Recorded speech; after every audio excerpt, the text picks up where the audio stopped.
PRO for the GES. Now, we did, he's declined to speak to us. We just want to put that on record that the GES PRO for the Shanti region has declined to speak to us. But joining us on the phone lines right now is lawyer Clement Poku-Gyamfi. Clement, we call him CID. Good morning to you. David, good morning. And I trust you are well? I'm doing great. Very well this morning. Yesterday was my birthday, so it's just a day after my birthday. Happy birthday to you, CID. It's a belated one. But I'm sure you have seen the video circulating where there's a female student being fondled, by the assistant headmaster. Have you seen the video? What do you make of it? All right. So good morning once again, and good morning to your cherished listeners across the globe. Yes, I have seen a video like that, but I cannot independently verify the authenticity of it. But if you want us to center the conversation on what is circulating on social media, then I would say I have seen it. Now, let's say for the sake of a conversation or argument that what we are seeing in the video is an assistant headmaster. In fact, it's been confirmed by the GES. That's why they've given us a letter and have also removed him from office. So let's deal with that. Per the law, what wrong has he done? All right. Thank you. So now we would need to ascertain the age of the schoolgirl. One. And let me say that even the age doesn't even matter here. In law, there is something we call fiduciary duty. You see, when fiduciary duty, it's a duty of someone to hold something in trust for people. And so far as they are students and they are under your care, there's another term which also means that local parentis, meaning you act like the parent of the child. You as a teacher, when parents bring their wards to you to take care of them, once the parents leave the shores of the school, you become the parent. So the lady in question here, if the father is not allowed in law to fondle the breasts of that child, you as a teacher in law, you're also not allowed to fondle the breast. I hope you get the distinction now. Yes, I do. The line I'm drawing, yes. So the teachers, head teachers, or whatever, they all hold fiduciary duty because of the local parentis principle in law to ensure that these children or these students who are under their protection and care are given the maximum protection without any interference. The more reason why when even you send your ward to school and you want your ward to come back home, you still have to go and seek permission from the school first before your ward can come home. Because they are under their protection and care. So the wrong the assistant headmaster has committed is that he has breached his fiduciary duty as a parent in the school. I'm sure that as the GES conducts its own investigations and looks into the matter, at the end of it all, they'll take their own, action against the assistant headmaster in question. But what about the law? Are there any legal implications or actions that can be brought against this gentleman? Yeah, there are. You see, apart from these administrative orders that GES can give, I mean, they've started. I read in the media that they have asked the assistant headmaster to proceed on leave or something like. They've removed him to hold on until investigations are over, and it's only proper that you recuse yourself. Then the committee will do its work. You are invited. Most importantly, they should ensure that the natural justice principle is upheld in all their dealings, so that nobody will get a loophole and say he wasn't invited to give his side of the story. And that is one thing I also have with these media, your people. They just jump into conclusion without hearing from the assistant headmaster as well. That's the more reason why I said if whatever is circulating is whatever we are to discuss on, then I'll limit it to there. But most importantly, the assistant headmaster should be given the opportunity to be heard, which is very important. Now, Section 103 of Act 29 talks about indecent assault. So anybody at all can indecently assault anyone. David, you sitting there, you can indecently assault anyone, knowingly or unknowingly, if there is no permission. But in the case of the school girl, whether there was consent, whether there was permission, the fiduciary duty has been breached. That is the only difficulty here. For instance, at your workplace now, you can just decide to go to the washroom, and then on your way to the washroom, you enter the ladies' washroom, and you meet a lady there and touch the lady. That is an indecent assault.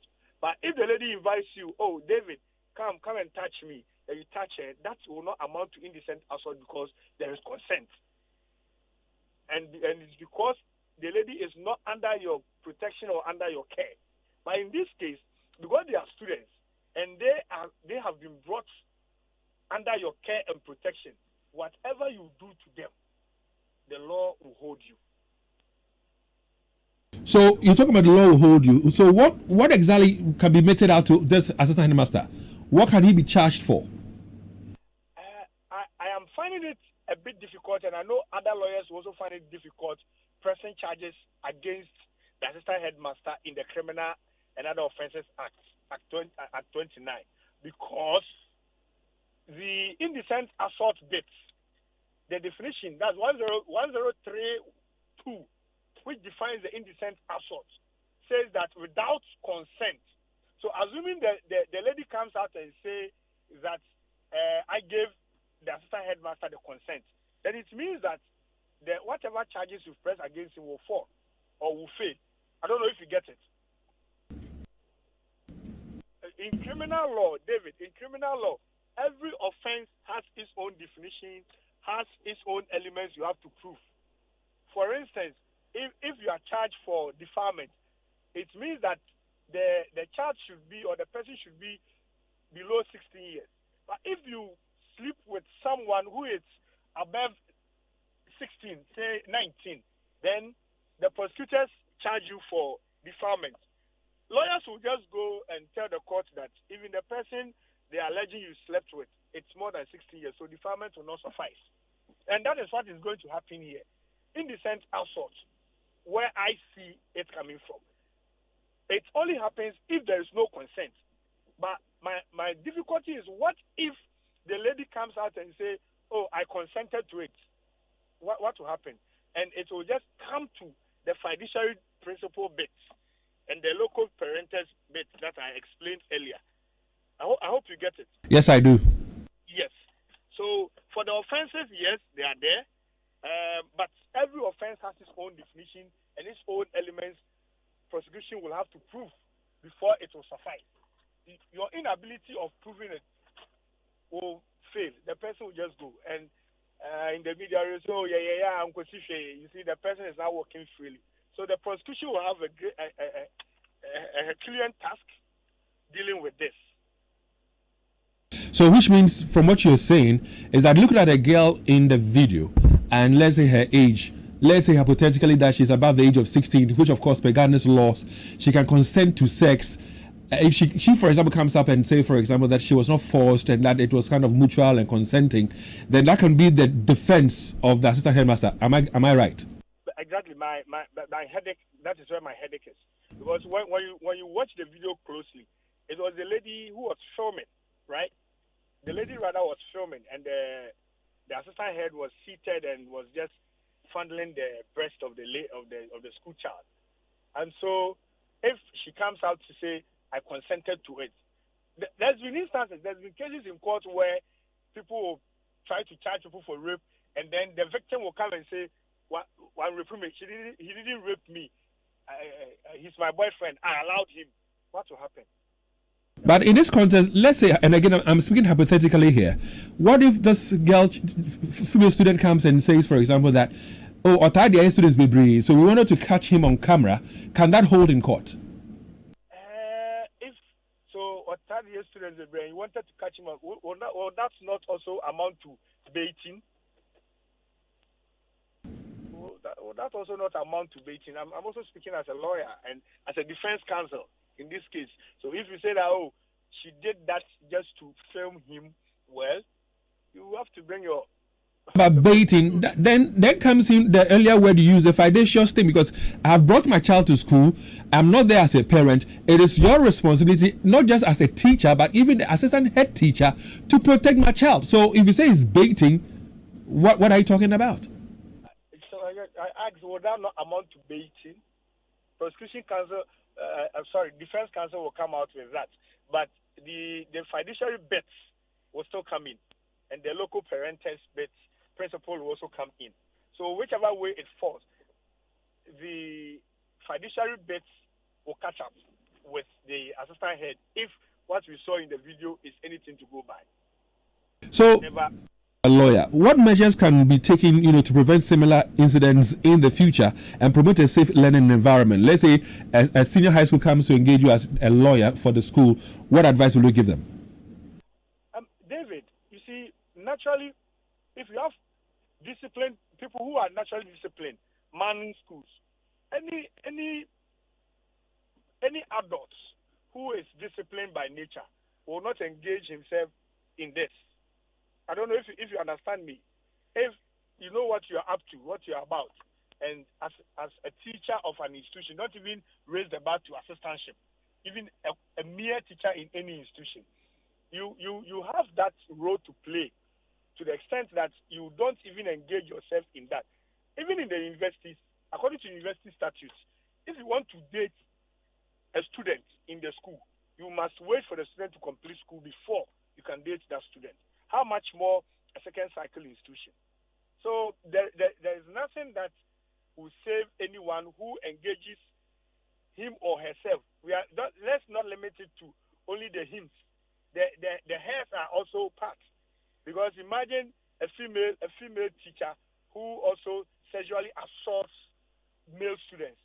That is also another angle that we should also be coming from. But in the video, we only saw a male teacher sexually assaulting a female student. Quite dangerous. So the law as we see now, prosecution will find it difficult pressing criminal charges against the assistant head. Please don't misquote me. If the student comes out to say, "Oh, I gave Mr. So and so, Mr. Edu, the permission to do so," and that will be proven in court. Clement Pokujefe is a lawyer. He joined us to also give us some perspective of the law. But Clement, before you take leave of us, I'm sure that you have also followed the viral videos on social media when senior high school girls who completed school are seen making all sorts of utterances. We go do them, we go do this them, we go do that them. I don't know whether you're following and you know what I'm talking about. Yes. What does that make of the society we have right now, especially in relation to teenage girls? David, we are gradually minoring our majors and majoring our minors. I don't know if you understand me in that context. The basic ones, the basic principles that we need to uphold as a nation, we've thrown them to the dogs. Our homes are failing. Parents no longer have time for their kids, and the kids learn stuff outside and bring them to the homes. And parents see them and they're okay. They don't complain. They don't ask. Parents feel that if you complain too much, your child will say you like complaining or you are nagging. And so they've left them and they are copying the bad habits and bringing these habits home. If you're a parent and you notice that your child is copying a habit that is not a culture in your home, you should ask. I remember once upon a time, I wear a wristwatch on my right hand, my right arm. My father had to ask me why I'm wearing it on my right arm. Then I told him, oh, it's just for the beauty of it. He ordered me to put it back on my left because he, as a father, he wears it on his left. And so now I wear it on my left. Even just a wristwatch. So imagine me dressing anyhow and pulling my panties down and my father sees me outside or sees me in the home. You know what will happen? I was going to receive some lashes. But these days, you no longer lash students. Students go to school and teachers no longer have control over them if they have to even punish them. Students no longer read. Like, you do something against the school rules and you're asked to go and read. Nobody is asked to read again. No longer. You can't cane a student. I mean, so virtually we are bringing a culture that is alien in our system. Yes, I must admit that when teachers were allowed to lash or give punishment to students, there were excesses, yes. But we could have controlled the excesses instead of giving a sweeping order that nobody should do this, nobody should do that. The principle of local parentis, when you give your child to a teacher, the teacher has control over your child. The teacher becomes the parent of the child in the school. And so if the parents can discipline the child in the home, why can't teachers discipline these same children in the schools? Is it because they are not the biological parents? This is a question that we should all be answering. Because other than that, we will end up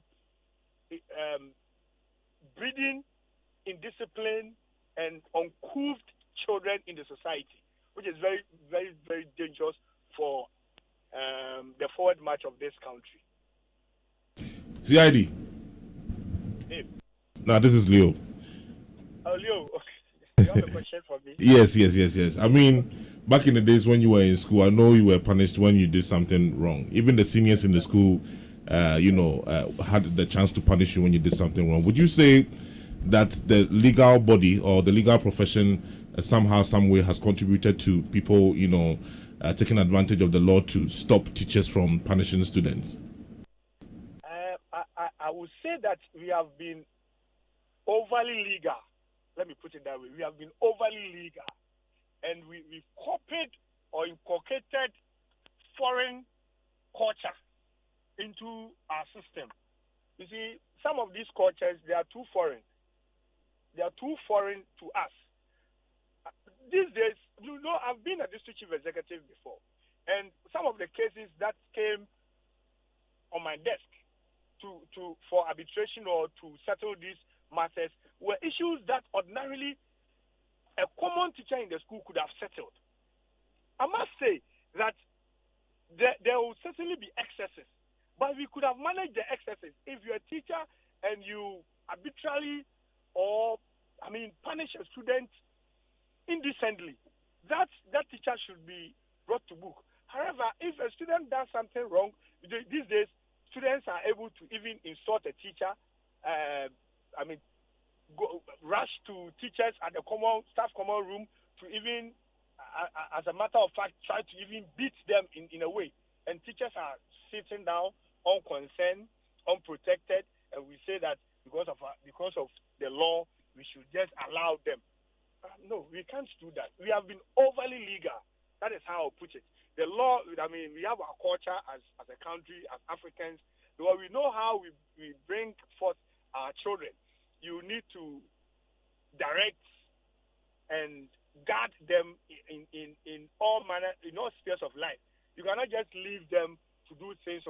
You see, the outside world, there are systems in place that the child by himself will be tailored to suit their system.